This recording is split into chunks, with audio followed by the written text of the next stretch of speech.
Hello and welcome everybody to August, which is really September for Vibe Tribe. Can somebody just make sure that I am okay coming across on the sidebar there to make sure that everybody can hear? Yeah, perfect. Thank you. Okay, I can't even believe it's September. This month for me is like comes so fast all of a sudden, and it's so weird because in so many respects with this whole virus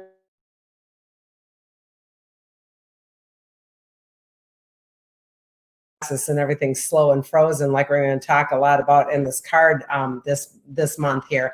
On the other hand, it's like, what the heck, we're already in September. So for me, to figure out it's already almost Labor Day is kind of freaky. I don't know about anybody else, but totally digging the weather lately. I'm the kind of a gal that loves that 78, 77, 78, 79 kind of thing. Little tinge in the air of almost sort of kind of fall. Not quite ready for anything beyond that, but I'm totally loving it. Hopefully you guys are too, and that you are enjoying at least some of the great weather that we've been having here. Quick COVID update. I think it's been very interesting. I'm back to work pretty consistently here with clients, and I just wanted to sort of reach out and say it's been very interesting to listen to all of the people I've worked on in the last couple of weeks with regard to how not only they are navigating COVID, but as are your friends and family, et cetera. And it's completely across the board. I mean, I have had clients this week, and I've had a lot of new clients, and a couple of them this week that were new, meaning I don't know how much spiritual journeying they already do. And this is not to point out anything or judge anybody or give value to somebody or not. But I do think those that are doing more personal journey and work are sort of navigating COVID a little bit differently. And some of these newer clients that I got this week were still in a very, very big fear mode of COVID. And I'm not just saying here that it isn't real. I'm not saying that people aren't dying and that we shouldn't be diligent, et cetera. But I think what I have been noticing is really kind of two different camps. I've been noticing a lot of people that are still extremely frustrated, and they're angry, and they're pissed off about doing things like following the rules of the mask, et cetera. And they are being almost defiant in a lot of ways, and or really verbal and vocal, or kind of snippy and very, very short-tempered. And this has been pretty consistent with a lot of clients I've seen and people that I have encountered in terms of what they are feeling at this point in time with COVID. On the other hand, there has been a big amount of clients that I have noticed have taken this opportunity over this summertime period to actually navigate this completely differently, meaning that they are getting into the flow and into the swing of actually understanding what it feels like to be out of the rat race or off the hamster wheel, what it feels like to actually be face to face with a change of the normal routine and not necessarily having all the answers. And I think it's been very interesting for me to watch those clients go through, some of them even, by the way, dark night of the soul work in terms of really diving deep into this emotional realm. I think it's very interesting that we have this pandemic coupled with the actual election bullshit going on, because we're talking about, with our Two of Swords tonight, we're talking about divisions and opposites and really a divide. And we're finding that with COVID added into this whole election stuff, we're finding out a lot of divide is coming forward in families. And I know from my client visits that there have been many people who are just saying things like, yeah, between the election crap and who's voting for whom and the COVID bullshit, I don't even talk to my sister, or I haven't even talked to my dad for months, or whatever. And I think that this is a typical thing that can happen in any way, shape, or form, but I think it's kind of exacerbated or heightened right now because of what's going on. And I truly hope that people are understanding that this is due to the excess stress that we're putting on ourselves with all of this stuff. And hopefully people are taking these things with a little bit of a grain of salt and or some kind of patience, and not making these decisions of I'm not going to talk to you. permanent until they have decided quite maybe that it is important to stay away from that person in long term. Just, I think this is an important time for us to all really take a breather and make sure that we are doing these decisions, and we're going to talk a lot about decisions tonight, with the consequences and the long-term outcomes. And I think that this is part of what we're finding out in COVID. We're starting to see the bigger picture. I even have a dear friend who is contemplating retiring, and then she's like, yeah, but I still got to go back for, 6 months because I technically shouldn't be retiring until, February something. And I'm like, who cares about 6 months at this point? And why would you go and put yourself in an uncomfortable situation? Just jump ship if you really can. So people are making decisions differently, and their long-term outcomes are really something to be looking at with kind of new eyeglasses. And I think the vision that we're looking at is kind of like going to be different now. One of the things that I love that is starting to go away now about COVID is people are not necessarily articulating that ridiculous line of, oh, I can't wait for it to be normal. I think people are understanding there is not going to be a normal, or a lot of people are succumbing to this fact of, this is my new normal, and which I hate that, by the way. I hate that expression because there isn't a new normal and there isn't going to be a normal. In my opinion, nothing is going to be normal for quite some time because normal doesn't really exist. So, but I think that this yearning for it to be over and be normal in some regards, people are learning how to just roll with the punches a little bit. And I think that that's kind of encouraging. Now, that said, I think everything might go topsy-turvy when we find out what happens election-wise, and shit might just hit the fan all over the board. So, and then you throw in this, secondary curveball of, now that it's going to be crappy flu season, we don't know what's going to happen. So I personally am just holding on to just waiting and watching. I am just watching my client base. I am trying to suggest things like staying present and just being in the moment, because we don't have a handle on a lot of this stuff. But again, I think it's very interesting that it because of the card pull tonight, I'm distinctly seeing kinds of two different camps. And I think that that's super, super interesting. A couple of interesting things that have happened just recently. I don't know, and if any of you are watching outer news, not necessarily mainstream news, but there has been some massive stuff going on in Georgia with missing children being found. And there's kind of conflicting reports. Some said 39 children were found in a trailer and they were all human trafficking, blah, blah.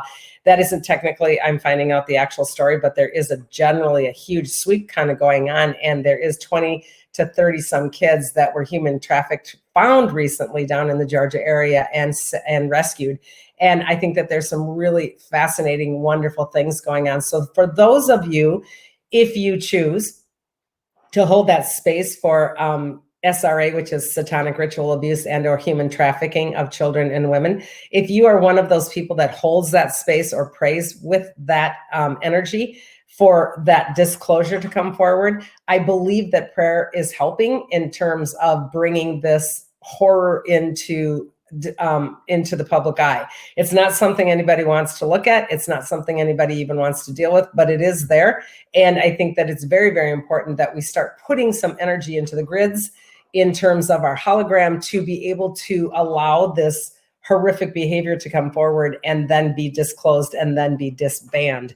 And so for those of you that are not necessarily following that, this is an encouraging month or so of this trafficking stuff coming forward. And it's not fun to watch and it's not fun to hear about, but it is awesome to have this being brought into the light and having these people go to jail.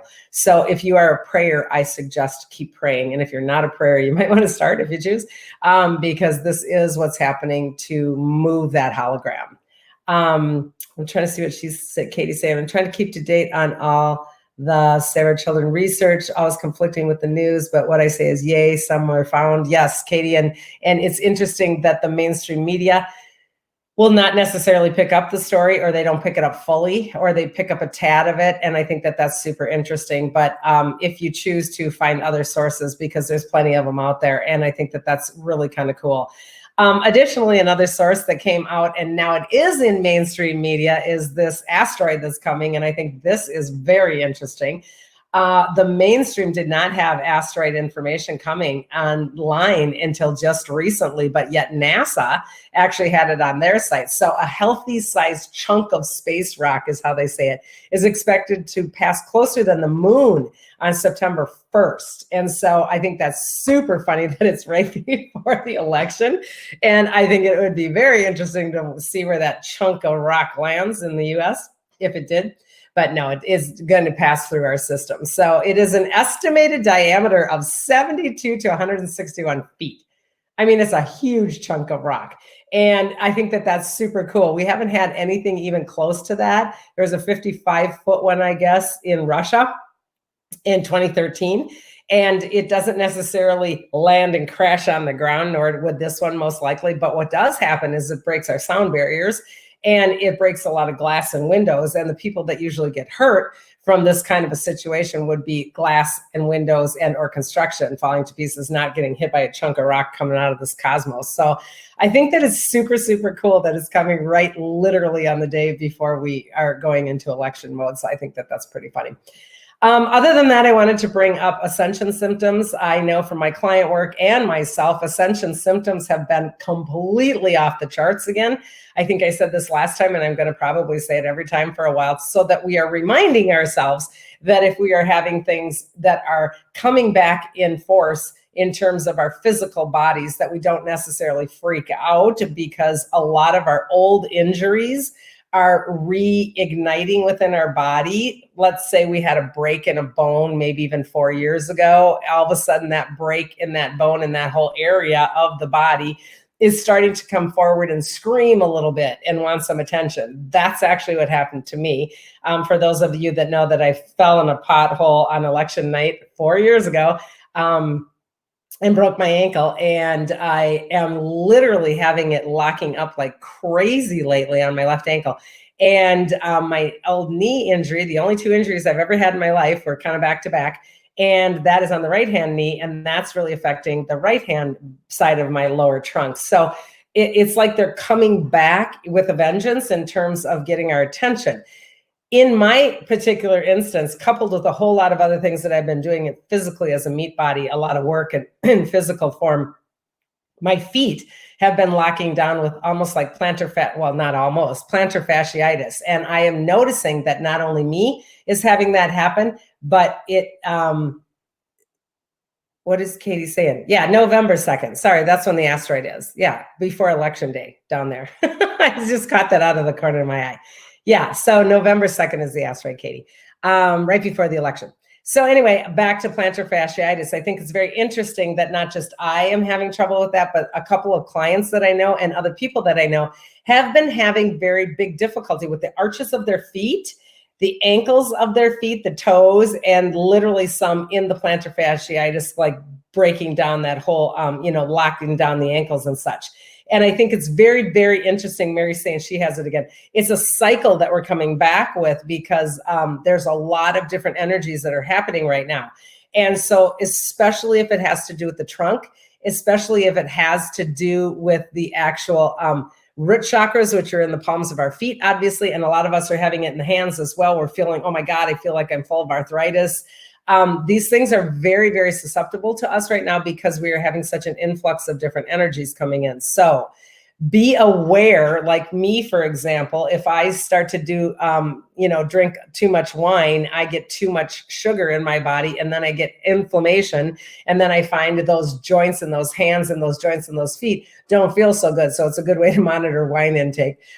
So I haven't been drinking much wine, if at all, because it just isn't worth it for my joints right now. So it's important to kind of do a cross check if you are one of these people that's having some old injuries come back, and see if there's anything in your dietary arena that is probably not helping it, and maybe even hindering it or making it worse. So a lot of us are going to be having the Ascension symptoms, but most of them are also going to be doing with the physical plane and the physical body, meaning the bone structure. So this is going to be happening for a little bit because of the fact that we're having such new energies coming in. So for any of you that study Lisa Renee, I talk about her a lot, energetic synthesis. She's a very difficult study. She's very, very hard to read. Her newsletters and podcasts are getting harder and harder and harder because she is just bringing in such crazy shit information every month.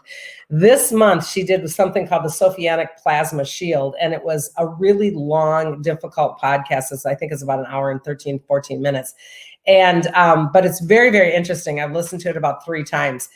Because I have studied her for so long, I can pretty much follow her dialogue, but I tried to have my husband listen to it in the car on the way home from the cabin the other day. And he's like, Suzanne, seriously, the woman doesn't even speak English. And I'm like, I know, because if you don't study her, a lot of that stuff's going to go over your head. So I'm going to give you a little down low of what she said this month, because I think it's very interesting. She has had a lot of, in my opinion, negative podcasts and newsletters. Not that she's negative, just relaying and reporting a lot of really difficult things out there for a long time.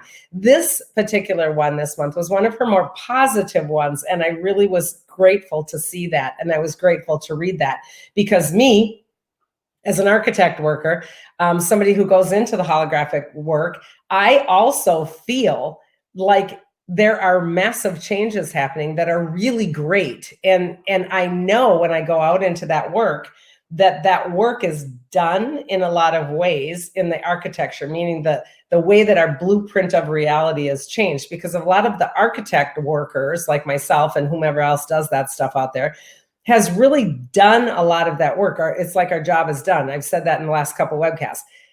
With that said, what's so cool about her newsletter this month is it's the second wave of workers. They do different work. They don't do the same work I do because my work is done. They now are bringing in different frequencies. And this is what's kicking our ass and why our ascension problems are back, because this new frequency is very, very interesting in terms of Mother God frequency. And we've talked quite a bit in Vibe for the last couple of years that Mother God frequencies have been coming back very, very strong. This is not Mother Earth, it's Mother God. And this is the Sophianic that she talks about. And so what it is it looks like we're in chaos here.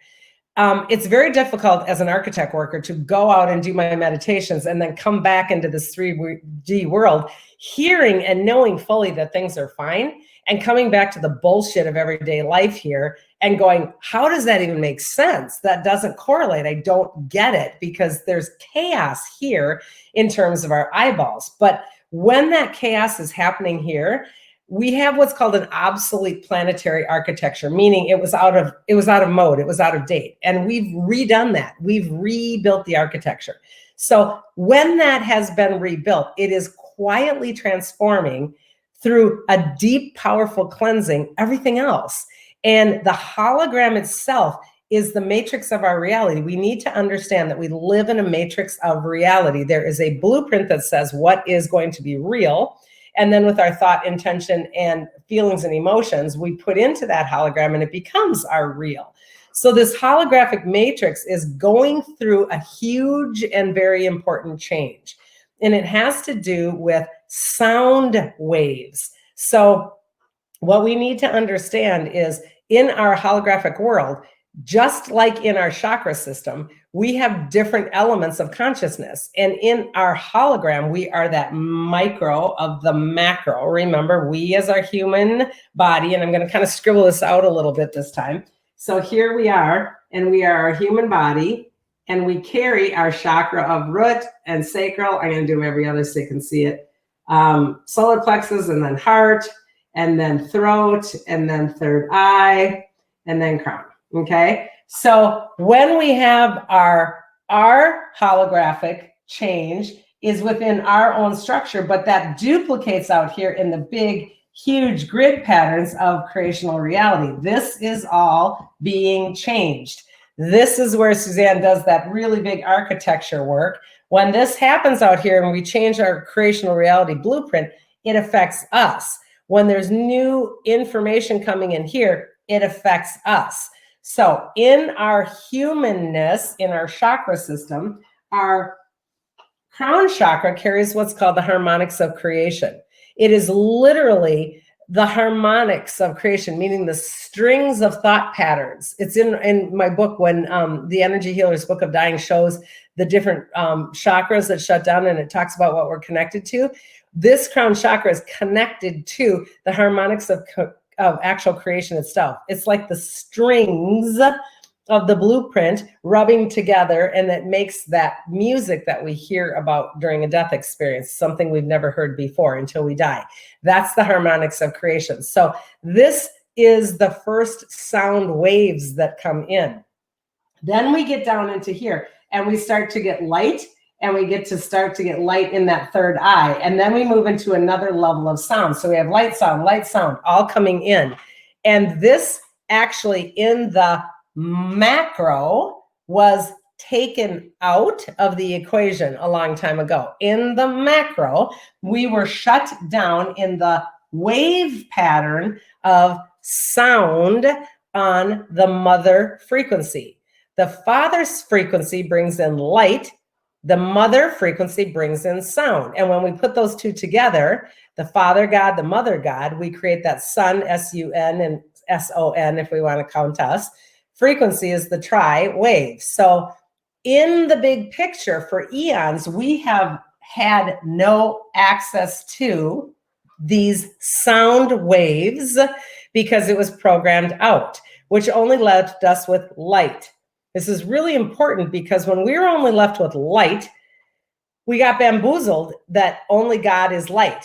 And remember, we talk a lot about Mother God is dark. She's dark matters. And that isn't evil. It's not bad. It's just the counterpart. And so with this Mother God is coming back a lot of the dark energy, the good dark, the great counterpart to the light. We've been told only light is God, which is only male frequency. We've been told God is a guy. We still say he with a capital H. So this whole she, God, has been taken out, and now it has been replaced. And so there are many, many people, I'm sure, that do architecture work like I do. And then there's probably many, many people that do this guardian work to put in sound frequency. This is important for us because in our little micro, this is going to affect our spiritual plane. So a lot of us are going to be having a lot of trouble in our spiritual plane. Okay, so ears might be ringing. It might be buzzing. It might be off. A lot of ears are stuffed right now. Lots of sinus and lots of eye things. Lots and lots and lots of client work with really messed up third eyes.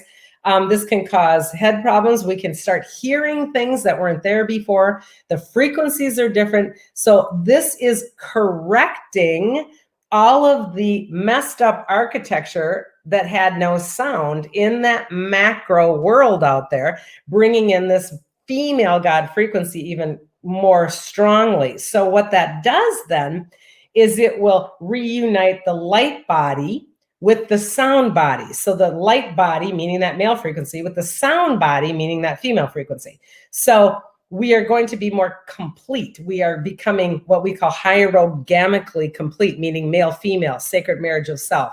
So this is a really big deal. And I think that it's so incredibly cool because what it is also doing is bringing in mother. And she is not taking any crap from anybody or anything. And she's back for her whole children, meaning she's back for us. She's back for her children. So this God frequency of think of a really big mama bear. She doesn't have to be cruel, but she is tough. She doesn't have to be angry, but she's diligent. She's on top of it. So she is connecting with a lot of what we would call God goddess sources. And this is also really important because this directly relates to our chakra, that is the sacral chakra, which we're going to talk thoroughly about tonight in terms of this card, because this God goddess part of our architecture was not available to us either because we only made God be a guy on a cloud with a he and a robe.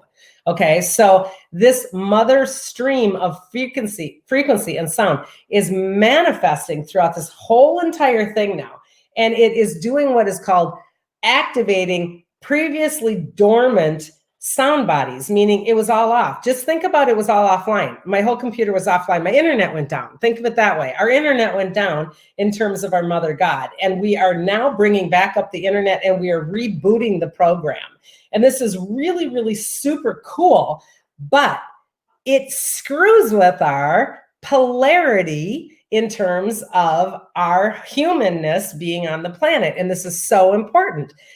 What polarity is we have to have this and that. It's the card this month. We have to have the Two of Swords. We have to have this and that. Our entire creational reality is built upon polarity or dualistic energies. Up to this point, we've been running false polarity, meaning we're only told one thing. It's all the male stuff. We're only going for the light. We only got the man stuff. And that's all in our head. And it's programmed within here. So our heads have been told what to do, told what to do, told what to do. Now that that's breaking down and we're getting a new system reboot and mother is coming in with sound frequency, now we're getting to feel. We're getting to feel what we want to know.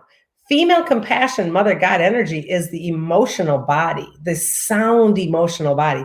So for the first time ever, these dualistic energies in our architecture on the macro are being provided a balance to understand how to navigate the dualistic energies, which then is giving us the opportunity to navigate our dualistic energies. Now, we have two dualistic energies as a human. We have on the right-hand side of our body is our male. On the left-hand side of our body is our female, okay? So we have dualistic energies. This is our polarity, our hierogamic union of self, which we have the ability to have now, means that we weave our male and our female throughout all of our systems. And it goes, it's called the Shushumna. And it goes like candy, ribbon candy, that old ribbon candy that we used to eat for those of us that you're my age from Christmas. The old ribbon candy that went through. It weaves through every chakra and it unites male and female. So we are sacredly married to ourselves. This makes us a complete human. So this is what the human race is moving forward in. However, right now, all we see is the bullshit and the chaos because we are being gifted our actual feel of polarity. And it sucks for us because it's chaos and it feels icky. And it's not easy for me because most of us actually, whether we like it or not, and probably will never admit it, like to be told what to do and like to think that we don't really have any choice because it's easier. And so this is opening up a whole new ball game for us as the human race. And it's very, very difficult for us. Additionally, we have our human plane down here and we have our spiritual plane up here. So the human plane and the spiritual plane through that heart chakra bridge are uniting also so that we are an electromagnetic human being. And we have been very electric and programmed and not necessarily grounded in the magnetic earth energy. We think we kind of are connected to earth, but we're really not. And part of that reason is because inner earth right here, and I've drawn this before too, has an inner second dimensional core right here, which is the inner earth plant and animal kingdom, which matches our outer earth sacral. This has now been activated. This is another thing that has come online in the holographic universe only within the last couple years. This is seriously important because there's been lots and lots of trapped soul energy, including animals, and including ritual abuse. So again, back to Lisa Renee's webcast this month, or podcast, it also makes mention of satanic ritual abuse souls that have been trapped that are now being able to go back to source or do a soul retrieval or return home to heaven, and any of those interchangeable ideas or words that you want to use. A couple of us, group of practitioner friends, did a actual ritual, or not ritual, but a prayer kind of a thing the other night in tandem to help release a lot of that. And I could see literally going into that actual holographic universe and allowing these actual source energy trapped souls from ritual abuse to go home. This directly applies to these 23 or 39 kids or whatever that are being found that have been ritually abused. They have already, because of their situation, created a karmic situation as a human here on earth. And if they don't clear that karmic horror within their being, when they die, they will go back to in-between lives and most likely come back with more karma on ritual abuse. And this is the bullshit we've been doing as a humanity for years. Now, because of all of this Mother God and this architecture structure, which I'm hoping is making some sense, and maybe you want to listen to this twice if it's all going over to your head, because we're able to go into the architecture and release this soul energy and change the hologram, these literal energies that have been trapped in abuse are able to go back to their Akash, back to in between lives, and are able to clear that karma from their soul record and not have to come back for any more ritualistic abuse or any abuse of any kind. This is so big because what has happened for eons, because this negative agenda and our horror of humanity has trapped so much stuff. And this goes way back, people. We're talking way back before pre-Egyptian, pre-Babylonian, pre-Sumerian. We're talking angelics were trapped.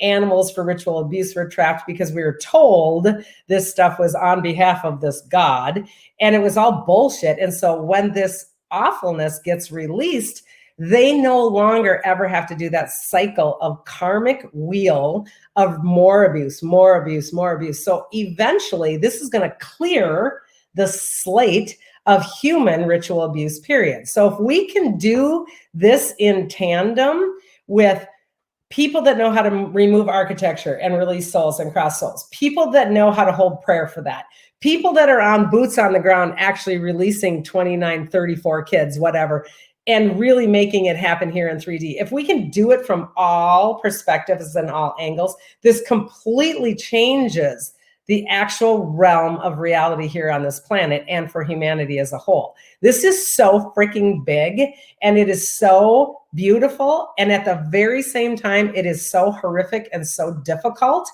but it is so important.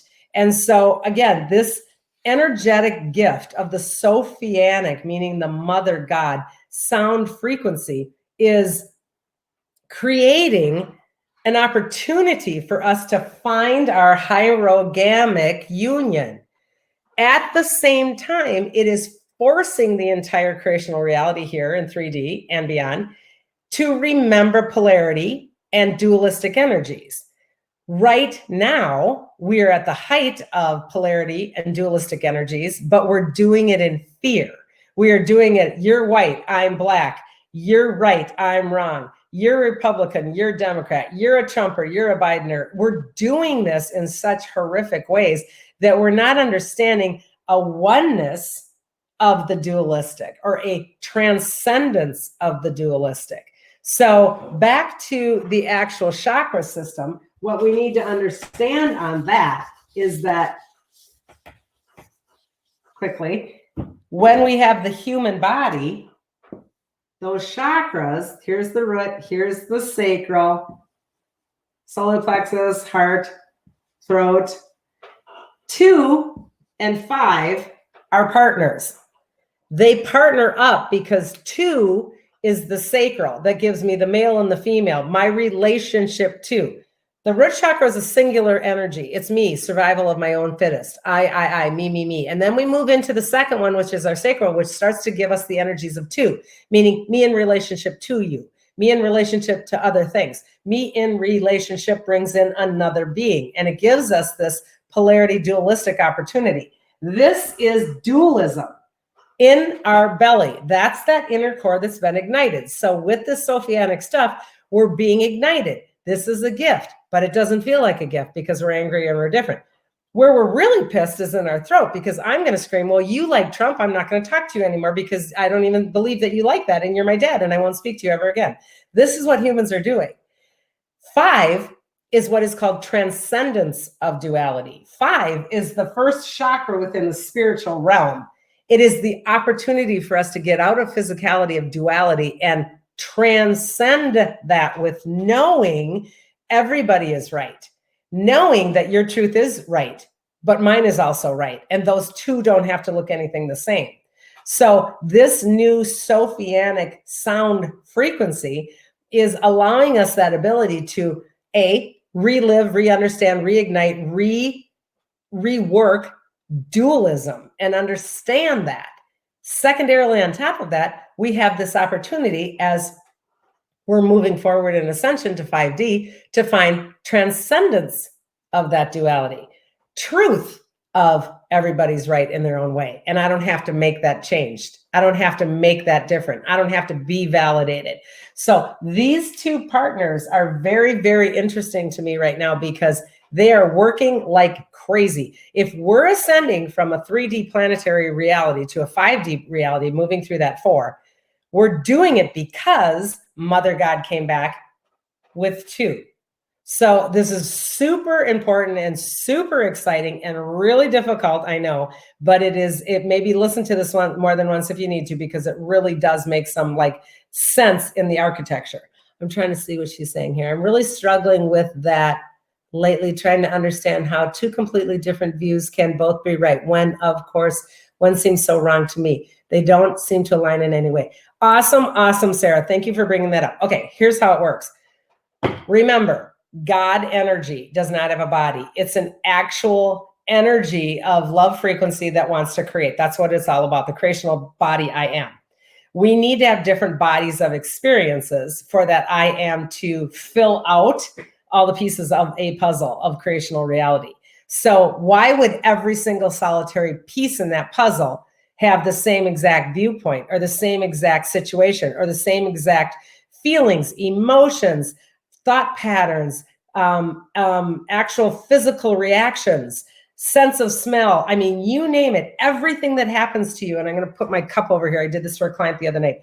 Every single drop in this cup of water is a drop of a thing that Suzanne experienced throughout her life, from conception and beyond, by the way. And every drop makes that body of water that is in my creational container. So what can possibly make us think that God would only do this? God doesn't only do that. God isn't a guy and gets to and chooses to and wants to, by the way, experience every and anything it possibly can. So every container is going to have different drips of water in its own container. And yet I'm going to pretend like this is another container. And yet for some reason, we think we can get inside this container and understand what that person is thinking, or change that person's mind, or make this person do it my way. And there's no possible energetic way that those 2 can be the same. We can maybe mirror each other. We can maybe complement each other. We can maybe support each other. But the God creational reality has no need to just churn out the same exact thing. The God creational reality is here to experience anything and everything. And this is why we need to, if we choose, step back in our human judgment and quit thinking that somebody is right or somebody is wrong. Now, that said, it doesn't mean that, oh, Suzanne totally condones bad behavior or, murder or all that stuff. My point is that from the creational reality, that essence, that being may have, and it may be karmic, a reason to actually have that creational experience. And that is something we will not be made privy to and really have no business knowing. So we step back as an observer and we only own our truth, and we can react or non-react to the other truths, if that helps a little bit. So I'm going to see what, I'm so blind when these little letters are on here. There we go. Philip saying, this is Rachel and I just want to say how comforting and uplifting your words are about helping the trapped SRA souls and even animals too to be released to the karmic cycle of abuse. Thank you. Thanks, Sarah, if that helps. I hope that helps. Yeah, Philip, it was crazy because not only was were we doing, when I was doing the souls, there were so many goats. And I know that sounds like it's not funny, but there were so many goats that were being crossed, because think of all of the indigenous. And I mean, in their mind, they were taught and under the belief system that if I'm going to slaughter the goat on behalf of the sun god, that's fine. But what we need to understand is that was ritualistic programming and abusive programming. And those goats are also another essence or body of God consciousness that have their own water in the cup, Sarah. I mean, even a goat has the water in the cup, and they have that right to go back. And I think what was so incredibly interesting, what I understood with this work and some other work with another client, is even with all the work that I do on this, I was even more aware through this work that these trapped souls didn't have the ability to incarnate in any different way until that ritualistic trapped soul energy was returned. Now think of it this way. So they've got their, oh, here, I'll do it up here. So they've got their oversoul. This was so fascinating to me, and this was even new for me, and I was kind of floored with it, which I thought was always cool. So if my soul is here, and I've got my oversoul, it connects to my heart, we call it the silver cord. Here's my oversoul, And only this incarnation is Suzanne until I no longer am in my meat body. This retracts and is always as Suzanne in a tentacle. But these other tentacles of other lives are all incarnations. So this soul dies now, I die, but I die in a ritualistic abuse situation with a belief system that I don't understand, and I'm trapped. And I can be trapped from my belief system. I can be trapped by a negative agenda. I can be trapped by sorcery. I can be trapped by the collective. There's a lot of ways that these entities were trapped. So if this is trapped, I don't get to return released. I don't get to release that cord and return. So this particular thing is not working the same. Once it's released and clear, it goes back and it incarnates with purpose and intent. If it isn't undone to some extent, and I'm still stuck here, this is what keeps reincarnating over and over and over. So for example, if I was a trapped soul way back in the indigenous days, I may have come back in the 1800s and been an abused woman or man. And then I may have come back in the 1930s and been an abused child. And then I may have come back in the 1960s and been an abuser. And then I may be in 2020 and still being abused as a human trafficker. So we aren't able to break that soul's cycle of abuse because they are technically trapped in the holographic programming. And this is what's all changed. This is completely gone. It is erased out of the infrastructure and the architecture. That's what the architects did. They removed the ability to trap. And it's fascinating to me because I didn't even as a worker understand how this perpetual cycle of abuse has perpetuated abuse. It's incredible to me. And think about it, even all the way down to the goats and the dogs, and the dog, maybe it was a goat back then and maybe now it's a pit bull, in the stupid ring. I mean, they were even having the same situation. So it was very, very interesting. So where were the goats and what about pets that pass? The goats were basically in the same sort of what we would just call trapped miasm. What it is it's just sticky goo that gets stuck out there in the hologram. And they were the same as the people. It's all just kind of a sticky density. And then any other pet doesn't necessarily, I don't know if that means it comes back as an abused pit bull. I don't know, but it definitely said that the human was reincarnating in abuse. It was very interesting to me. But a lot of the pets will go back to source just like us. This could be the dog and it goes back and has different dog lives or different cat lives or different whatever lives. I personally don't think we jump from person lives to animal lives too much. I think it might happen, but not very much. I think they stay within their realm to reincarnate, but very, very interesting. So yeah, this stuff was crazy. And I have been in awe lately at how much we are able to move this stuff with all kinds of creativity. Now, some of you that are on here are artists. Some of you are musicians. Some of you are just creative beyond belief. Some of you are prayer people. And all of you people are able to move this stuff. You don't have to be a holographic architecture person because that work's done. This is simply moving on behalf of anything for the highest and best. And this is the way you always want to preface everything, on behalf of highest and best, because it's not for me to determine if somebody should or shouldn't do something. And this goes back to Sarah saying, that seems wrong. We don't get to say what's right and wrong. We only get to ask for what is highest and best on behalf of the all. So when we pray and we move these beings, we say on behalf of the highest and best good, period. No strings attached.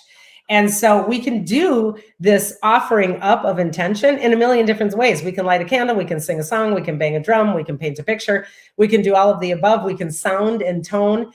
Remember, this mother frequency that's coming in, the Sophianic plasma frequency, is a wave pattern of sound.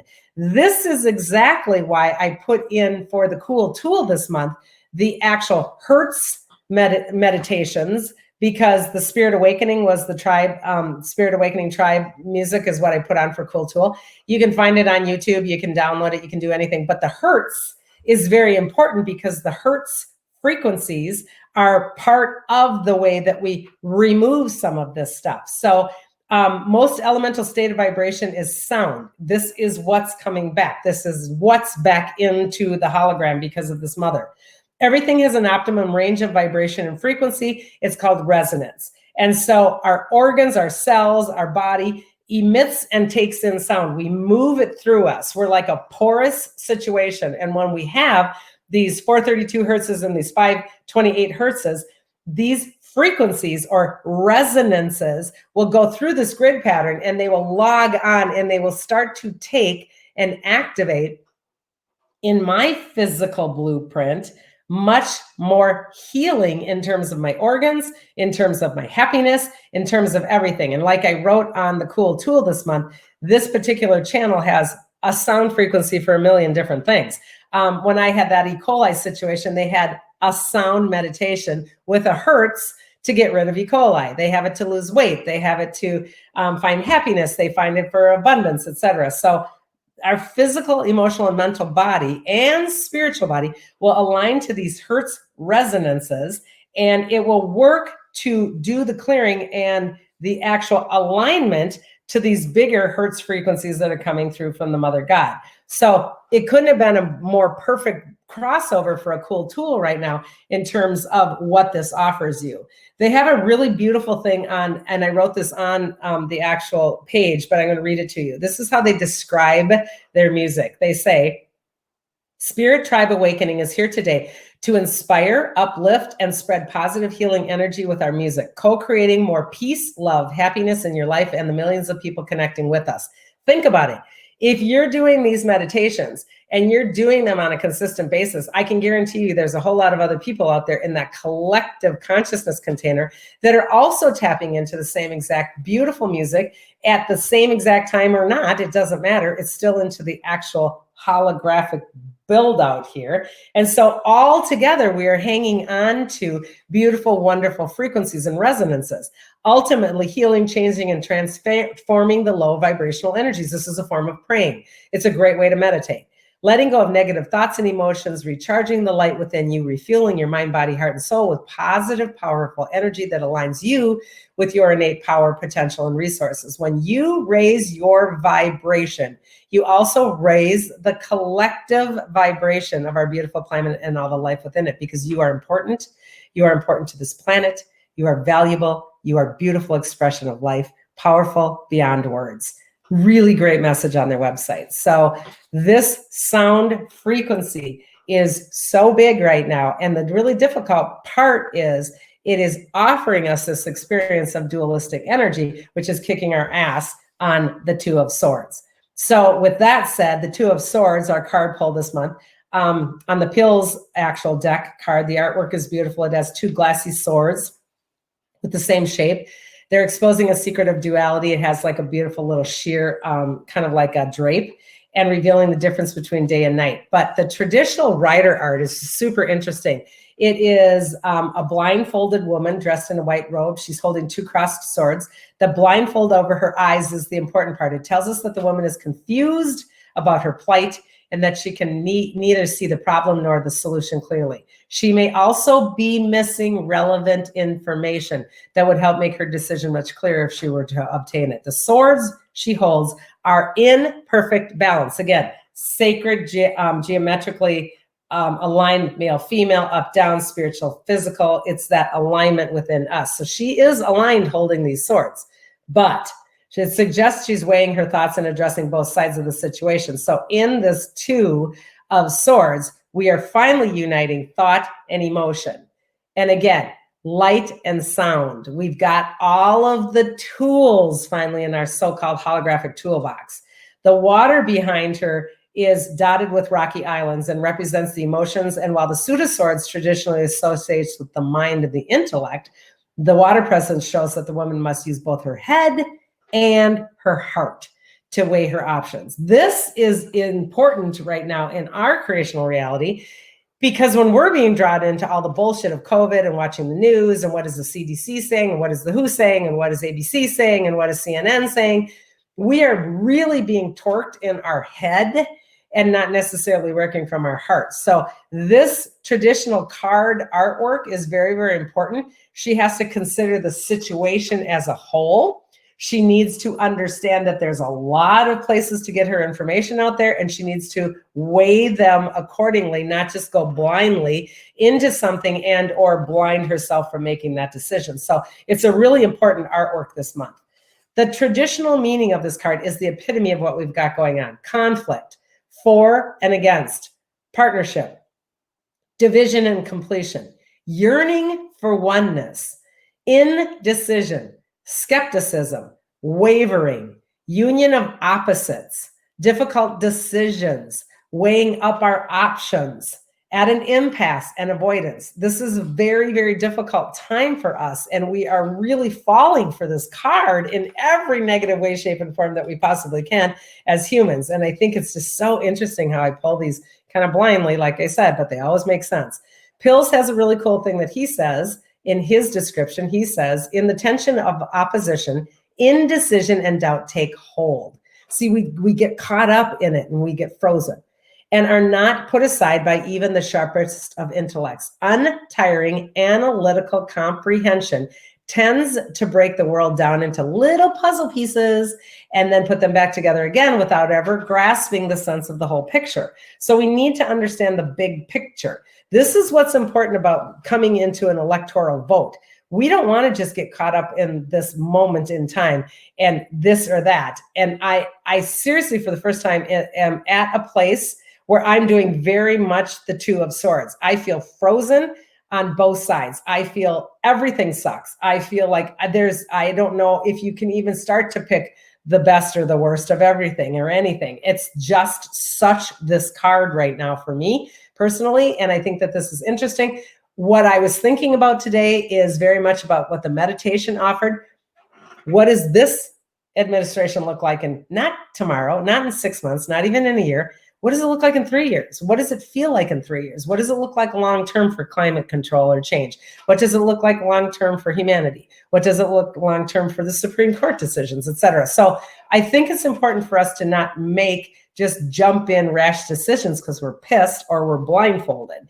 The reverse of this card is very similar to the upright of the card in that it is facing a difficult decision or lack of information you need to make the sound decision. And I think sometimes we feel like we have a lack of information these days, and or we feel the exact opposite. I have so much information I can't even start to make a decision. So you're caught between the rock and the hard place. You're trying to be a peacemaker sometimes with this card, feeling impossible to make the right decision. This is what I'm seeing a lot in clients right now. I don't want to piss off my family. I can't even do, a conversation with my mom about this, or my dad and my mom are just hounding me about blah, blah. So these family breakdowns and or friend breakdowns are very difficult during this time. And I think this is added on because of all the stress we've been under for the last 5-6 months. So this is a time to be patient with our loved ones and allow them to have that different container of consciousness, because we don't know what those drops of water are about inside of them. And so it's really important for us to not take judgment nor slam it out there. So the Two of Swords expresses in restlessness of thought and indicates the one is facing a challenging decision, but is unclear on what option to take. So I don't know if I should do this, or I don't know if I should do that. Now, we've all probably sometime in our life come up against this. Do I take that new job? Do I not? Do I go for the promotion? Do I stay where I am? Do I move to Arizona, or do I stay here? We've all had these difficult decisions, and sometimes they seem equally good, but a lot of times they seem equally bad, which seems to be the case for a lot of people right now. And I think that it's really interesting that we are living out this card to the nth degree. The rider artwork, again, is so important when we see this woman with the actual blindfold on her. It's important to make the eyeballs open and see clearly what is offered to us for ammunition to feel as much as think. We need to be able to intentionally choose with our eyes open, but also our heart open and our ears open. And this is really, really important because we are really being told what to do. This architecture that we are talking about earlier that has been removed the premise underneath much of the dark energy, and now I'm talking bad dark, not Mother God dark, the negative agenda, the negative alien agenda, if we even want to go that far, meaning it even goes off planet, is because we have been told what to do our entire lives, and we don't even realize it, some of us. We have thought that we are in a freedom situation, and we're not. And we are understanding right now through a lot of composition of the boxes and the hologram changing. We are coming apart at the seams and starting to realize I actually don't necessarily have all the information. I have been told lies. I have been told tweaks. I have been paltered. It's one of my greatest words I learned in the last couple of years. Paltering, meaning give me one shard of truth and 5 shards of bullshit. But that one shard of truth makes me think, I think that's really it. I think that's real. And it's not. So it's really important for us to not just use one side of our dualistic nature. We need to open that head as much as open that heart if we choose to. Or we also can walk around like a bunch of sheep, because a lot of people, I'm going to tell you, kind of like that. A lot of people right now in our government situations and the way things are being handled with COVID and the way things are being handled with, money and unemployment and racial and this and that, a lot of people don't want to deal, and they just want to walk away, and they want to put the blindfold on. And a lot of people, sadly, are waiting for something or someone to save us. And this is part of this card. That's because it was in the initial programming. The savior complex was put into that. And the guy that we put on the cloud with the big he with the capital letter, in some regard, is going to save us, even if he sends his so-called son to come the second round to save us.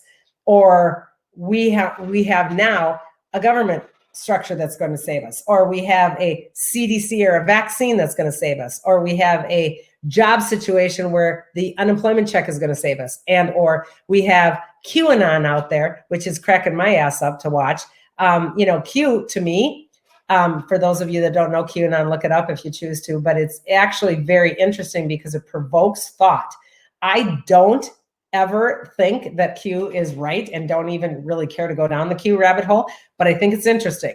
I think it's interesting how people have jumped on the QAnon bandwagon and think that's the savior, and they wrap it around Trump to be part of that, which is whatever they want to think, great. But I think it's interesting because they feel like this is the savior. They feel like this is the white hat. They feel like this is the answer. And at the same time, here's the palter, they weave in, you as an individual are the one that is really finding out the truth. QAnon, the infamous Q who no one knows who it is because it's anonymous, posts on the tweets and on the internet the things to look at and the things to ponder and the things to research. And it doesn't necessarily give you the answer because it wants you to go find the answer. That part of it, I actually sort of respect because I think it's interesting. Yet it's giving a false sense of freedom again, because it's still being directed by, I'm the one that's going to bring this forward and eventually come clean on who I am and save the day. And wouldn't it be a hoot if we find out, by the way, that it isn't an anybody, that it's just an AI situation that we've all been falling for. So I oftentimes, when I get in these places of remembering people or seeing people want a savior situation, they are moving back into that sheep, and I don't want to look, and I don't want to understand how many people are being trafficked, and I just don't want to hear it, and I don't want to watch the news. This is a very much the Two of Swords. It's not going to get you further as an evolved human being, nor is it our planet. And I oftentimes remember that Hopi prayer that is a beautiful prayer. I don't remember what it's even called. I do remember the last line. It's, you are who we've been waiting for. You all, each of us is who we've been waiting for. Every single human being is who we are waiting for in order to make this change. And it's a powerful, powerful prayer. And I try to remember that as much as possible when I'm in these places of indecision, because we're the ones that need to make the change. This card is about moving into, emotionally move into the stalemate. Emotionally, do not sit frozen on that fence, because what happens is, and this has happened in COVID, we feel frozen, we feel trapped, we feel we can't. And it has put everything in a like slow-mo, almost molasses kind of a feeling of Groundhog Day over and over again. And for many, many people, this has become very stalemated.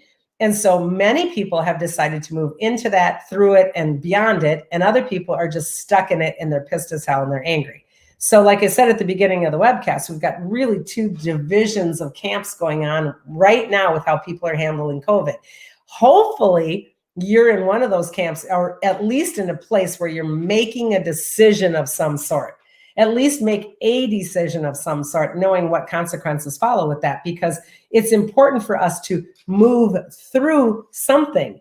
Even if it may not be the ultimate best decision, it is a movement of the energy. But hopefully you're having enough wherewithal to check heart and mind to be able to know what the outcomes and the consequences will be attached to your decision.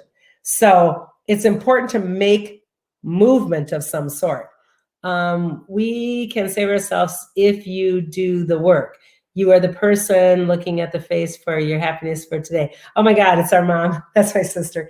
Our mom, Lise. Our mom used to put sticky notes on our mirror when we were little, and she used to have them on every mirror when we were small. You are looking at the face who gives you the happiness or creates your happiness for today. And as kids, we thought that was so stupid. It was like, oh my God, seriously, Mom, you got recipe cards on every mirror. The reality is it's true. Those moms do know a lot of stuff and they have those words of wisdom. And it was adorable. I told a really great client about that actual thing. And I went to her home to do some work on her family. And she actually had the recipe card on her mirror with my mom saying on it. It was adorable. So I think that it is really super important for us to understand some semblance of movement is at least taking back your sovereignty, your freedom, and your power. And we don't always have to be absolutely right in that movement. At least it's making movement. But it's been very scary right now, myself included. If I can't book my Peru tour right now, because Peru isn't even open. I can't book my Sedona tour right now because we can't get the spot in the place. I can't get my up north retreat going either because they're not even open. So all of the things that are Suzanne's normals for business and or actually for my soul enjoyment is on hold. And this is very frustrating for us. It's very, very, very frustrating for a human. I don't know if I can even go. I was supposed to be in Europe. I was supposed to be at that. I was supposed to be doing this. We were supposed to have, my kid was graduating. We were supposed to have a wedding. Everybody is in that same playing field. But the lesson of this Two of Swords is to just do something. And it doesn't matter if you just get your ass in the car and go run down to the, local shoreline and go for a hike, because it's important to get that body actually in movement so that you are actually in this physical structure again and not in a freeze frame mode. This Groundhog Day freeze frame mode is what scares people because it doesn't feel like I have control. And the reality is that if we're hoping for everything to just go away, if we're hoping for COVID to just go away or somebody to come in or the right admin to come in and clean the shit up or whatever, it's not going to happen because there's always going to be something that isn't what we want. And so I think it's just really important for us to just do it, just do something.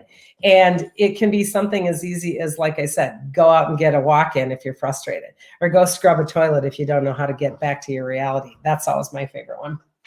All right, meet memo tips.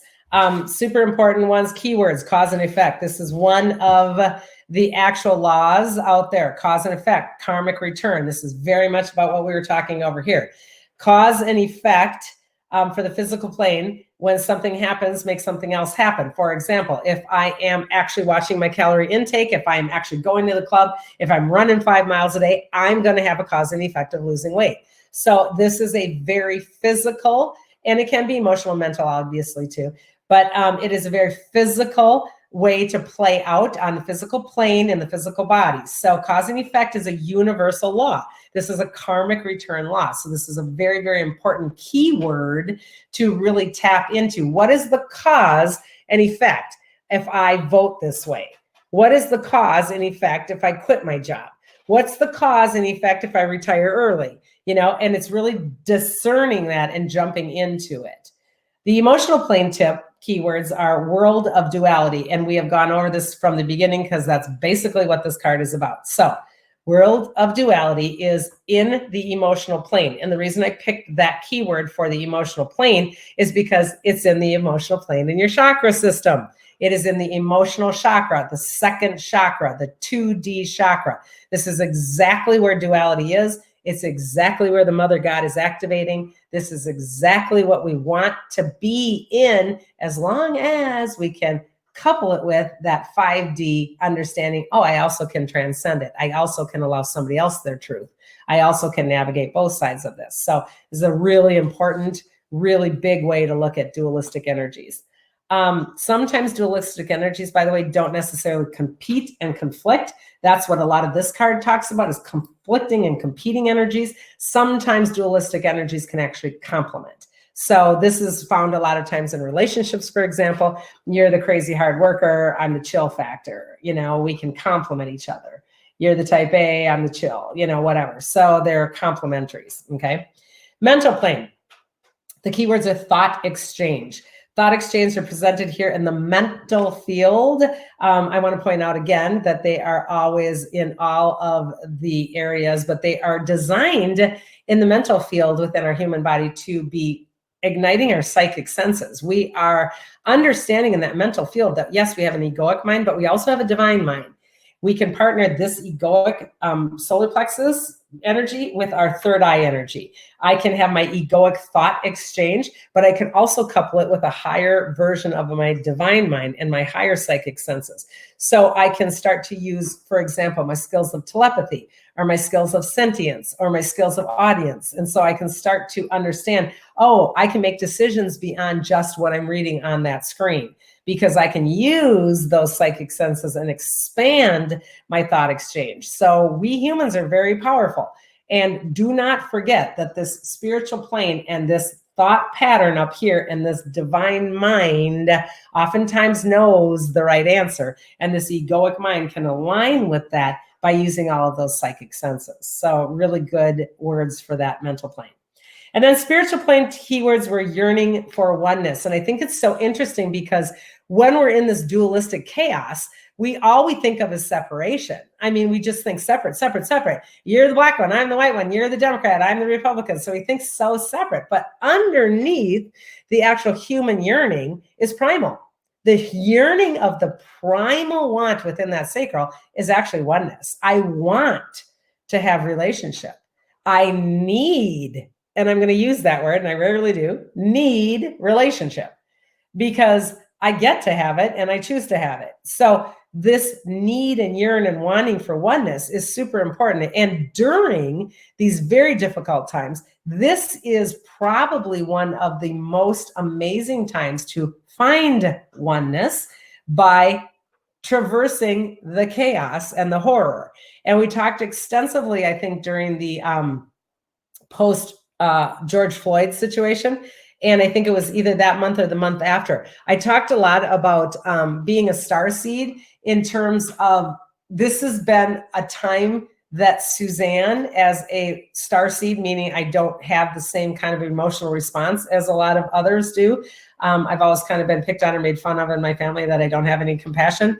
And I just have a different box of it, a different form of it. And so it is very important for me now to understand that the whole COVID, George Floyd chaos, duality, bullshit stuff has actually been a really big gift for especially those practitioners and people that are starseeds that are doing the work. What we have had happen in our physical bodies within the last couple months has been an upgrade of understanding that this is my toolbox. This is what I use to understand dualistic nature and oneness. This is how I feel different than you, and I discern different than you, but it's also how I feel empathy for you and compassion for you. And in writing my new book that I'm starting on empathy and empathing, it's been so interesting to find situations of oneness that are beyond anything I've ever experienced. And here I am at 60, almost 61 years old, trying my best right now to have the guts to hang in there on this trial and error of oneness and yearning for oneness. So this is a really big keywords for me to be able to hold that space on behalf of others. And I earlier asked and reached out thoughts of praying for people that have been abused, etc. This is another way to pray. Another way that starseeds are praying is holding emotional pain on these gigantic issues like SRA. Again, satanic ritual abuse is very real. Don't fool yourself. And most people don't even want to deal with it. And most of us that work on and off planet know fully that this stuff is effed up, and that there's stuff going on that nobody should even want to know about, but it is there. And so many of us are holding knowledge of that because we see it in different realms and we're aware of it. And many of us are holding that within our physical forms. And trust me, it doesn't feel so great. So what one wants to do if they're doing any of this, if you find yourself doing any of this, is we want to hold that. We want to honor that. We want to empathetically really look at that, digest it, and then get it out. And that means pray it out, send it out, chant it out, burn it out, dance it out, whatever you have to do to get it back to source energy in the Akasha again, so that this can return and get out of my meat body. And what we are finding is very many of the star seeds are holding this on a larger scale, because the horrificness of a lot of this stuff can't register in most normal people's brains. And it doesn't make us any better, trust me. And it doesn't make us any worse, and it doesn't make us any cooler. It's just a really difficult job to hang in there and hold that, so that the frequency of it is in the grid pattern and becomes what we call then dark matter turned into reality. So again, when we have these new light frequencies coming in, light now works within dark matter. We have dark matter in our DNA. Our DNA holds dark matter. Dark matter has our Akashic information. Dark matter is what becomes reality. Dark matter is our instruction set. And we don't talk about dark matter a lot in this world and in this universe, and even in physics and such. We don't talk tons about dark matter because we don't know much about it.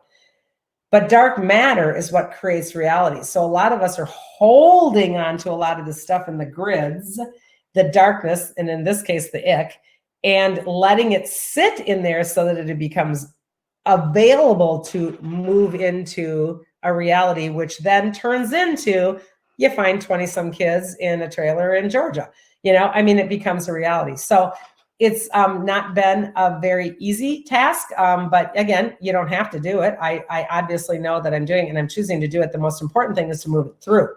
And this comes with discernment and discipline, to be able to say, this is not mine. This sadness is not mine. That said, what it has done is it's offered the human body an amount of yearning for oneness. So now I do know what it feels like to lose a child. I do know what it feels like to have horror. I do know what it feels like to be scared for my life. I do know how scared I am when I hear a siren right outside my door. So these experiences have created an empathetic oneness and compassionate connection of humanity overall. And I really, truly believe that's one of the biggest hidden gifts within this whole entire chaotic situation that we've got going on right now, if you can hang in there and find the gift. One of the things we did on the meditation I thought was pretty cool in terms of this indecision. If anybody's done the meditation or not, you might want to mention if it has helped or anything. I even thought this would be a cool way to vote. If you're on the fence about who you want, put a Democrat in A and put a Republican in B box.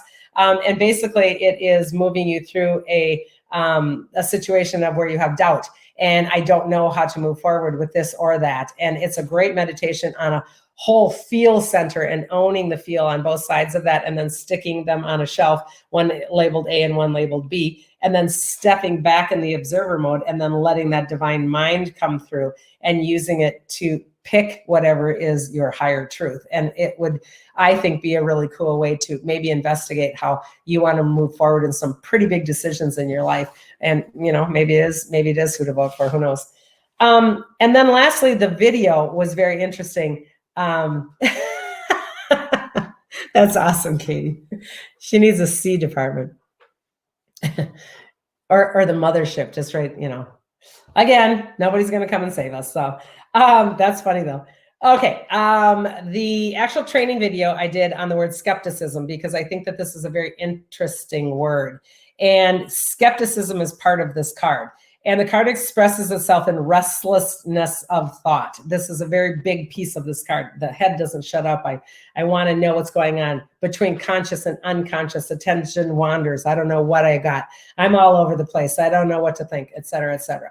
So most people, when we say the word skeptic, however, think immediately, oh yeah, doubting Thomas, or oh, that's Debbie Downer, you know, those dumb words that we always use. Oh, she's the one that's always, you know, no fun to be around because she's the one that's always the skeptic. And it doesn't necessarily mean that. A skeptic can actually be somebody who's very, very powerful. When I was reading up on a lot of this, they kept bringing up people like Steve Jobs, for example, and you know, creating these gigantic infrastructures of computer mag houses took a skeptic. I mean, you know, I don't believe in any of that computer system, so I'm going to make a new one.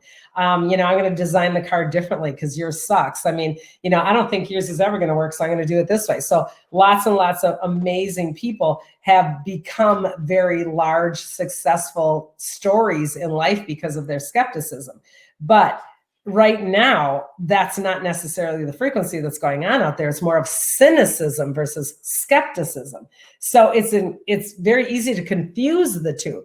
But the cynic is not the skeptic. The skeptic is going to move us through this card of the Two of Swords. The cynic distrusts most information they see or hear, particularly when it challenges their own belief system. So the cynic is more driven by inflexible beliefs. I'm not going to do that because that's not the way I think. I hold views that cannot be changed. They're intolerant of other people's ideas. They're not open to anything. And this is really, really different. Skepticism is a tool for learning and garnering more information. Cynicism is no. And really think about how belligerent and intolerant people get. Right now, I'm seeing so much of this, of what's happening out there in terms of, and a lot of it oftentimes does have to do with an administration change or potential change, because it's like, you're wrong. You know, I grew up with this, and they just absolutely don't want to even take anything that is positive because he's just an asshole or she's just an asshole. And no matter what, they don't see or hear anything other than what they want because they're so ingrained in those critical thinking beliefs, and they are intolerant of anything else beyond that, period. So that's the cynicism. That is not what this card offers. This card offers skepticism, on the other hand, which is a key part of critical thinking. So this is an actual mental tool that can be a goal of educating yourself, to look into things, to inquire, to ask more questions. So the skeptic versus the cynic wants more information. The skeptic requires more evidence. I want to challenge this because I want it to come forward. I want to expand this. I don't want to just stick my little feet in the ground and say no. So it's with open-minded, deep questioning of the authority that's being presented. So it's not just like, it's like, what do you think? Maybe, maybe not. And so this is really hard to differentiate sometimes right now, but it's not very hard when you can see the intolerance, the pissed offness, the negativity versus the curiosity and the drawing out. So that's the difference. So while the ability to challenge human authority has led to important innovation and reform, it has also made it possible, this is what's happening right now, for a price to prove our rightness. Oftentimes, what appear to be legitimate studies are manipulated to support a particular idea or outcome that a company, individual, or government believes is the truth. So think about that. Think about what is the agenda. Think about who's going to benefit. Be the skeptic as much as you choose to, if you even want to. Who's benefiting from this? And is there a consistent trail of benefit, or is there a consistent trail of money? And so in our modern day, in our quest for certainty, we can no longer be objective inquirers because we have already been told a million times over what our truth is. This is the time to stop that, because this hologram that we talked about at the very beginning is exactly that. This initial hologram of manipulating our dualistic energies is what took away our freedom in the first place of the feel center in that sacral. and the emotional sound frequency of being able to understand the other side. We have been absolutely blocked in from day one because it was programmed out of us. So of all times, this is exactly the time with this Mother God Sophianic energy coming in to allow ourselves and to push ourselves beyond, to entertain dualistic energies, two sides of the coin. What more sides of the story are there? I'm going to follow the money. I want to know a bigger picture, et cetera, and really push this skill of skepticism. So if we modeled with skepticism versus cynicism, we can create a world that is much less dependent on the power structures. This programming structure will no longer have authority over us. We can use our critical thinking. We can use our good judgment. We can use our body. We can use our psychic senses. We can use everything within these physical meat and bone beings to be able to make our true divine decisions instead of doing what we're supposed to do. And again, back to the cynic, look at that intolerance. I'm not going to listen to your even, I don't want to hear you. You know, that's the big red flag. If we were able to cultivate good critical thinking with skepticism on a positive basis, we would be able of questioning the reliability of what we think are here. We can learn to believe in our natural abilities and to be able to facilitate positive change through intellectual inquiry. We can ask the questions because we get to. That's part of the growth period. I think it's fascinating. I think our young people are very curious. And I love to watch my family dynamics with my kids. Some of my kids are so freaking smart. And when we're up at the cabin, they challenge my 80-year-old my parents, their grandparents, in fascinating ways, not being disrespectful. Just think about it, you know? 5 ways to model. I put in this. 5 ways to model a positive skepticism. Be a deception detector. People constantly make claims that affect our daily lives, from selling products and services to running for candidates, etc. We are barraged on a daily basis and told what to think. So challenge the claims is what this is. The deception detector is about. Challenge it. Why do you think like that? Why do you even think like that? These are the conversations we have at the cabin. What would make you think that? Why do you assume that? Are you sure that that's the only answer? Are there any studies that actually support that? Do you really think that's the only way that that could work? Et cetera, et cetera. So challenging that detector. Doubting, kind of the same thing. Don't be the doubting Thomas in a negative way, but do doubt. Doubt, you know, those constant streams of ads, or this is what you got to buy, or this is the only thing that works. You know, we need to think for ourselves and become our own doubt centers to move through things and challenge it within ourselves. So recognize the limits to anybody's claims of truths. I think this is super important. Look below the surface rather than accepting it right face value. Ask yourselves, like, what is the logic behind it? Or who's behind it? Or why are they behind it? Or follow the money. And in a lot of cases, during a lot of things that we're up against right now, always has to do with follow the money. Actually, it always has. And so when we talk about really big corruption and like cabal and world order, just follow the money. It's pretty obvious. Playing devil's advocate. This one's kind of fun. I have done this before just for fun. Learn to play the role of the devil's advocate. Just take the other side just for fun. And as you take that for fun, sometimes putting your mind to work by poking the holes when it starts to be kind of just a game starts to become really interesting. And this is what kids, maybe you remember in high school or college, did on the debate team. Let's play the other side. Let's do the other side of this. And when you do that other side role playing, you actually learn something. So even if you're just going to play the devil's advocate, it's very interesting because it may indeed poke holes in something that you thought was actually real. So using logic and intuition. Now, this is really an important one because, again, when we're in these dualistic natures, we either kind of use logic for all of my decisions, or I kind of use intuition for all of my decisions. And the goal of being a human, when we're hierogamic, again, meaning balanced, is to use both and to bounce back and forth.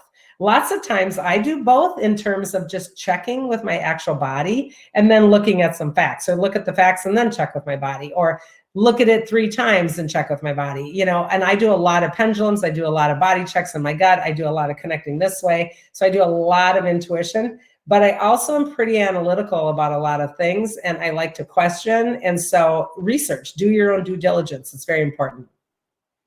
And then be a bias detector. One of the most important tasks of the true skeptic is to determine whether the sources of information and analysis are impartial. This is very important, especially right now. When we're moving into things like vaccines, who's impartial?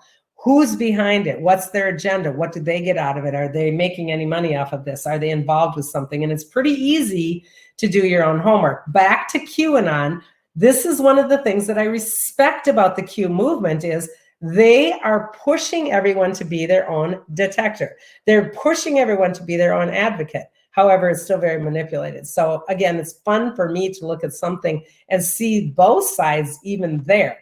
It's a great process. You are pushing me and yet you're leading me. So it's kind of interesting. That's why I like to sort of stay right in the middle. What's the other side of the story? What does somebody, he or she, get out of it? What's the long-term benefit for all those involved, et cetera, et cetera. So those are kind of interesting for me.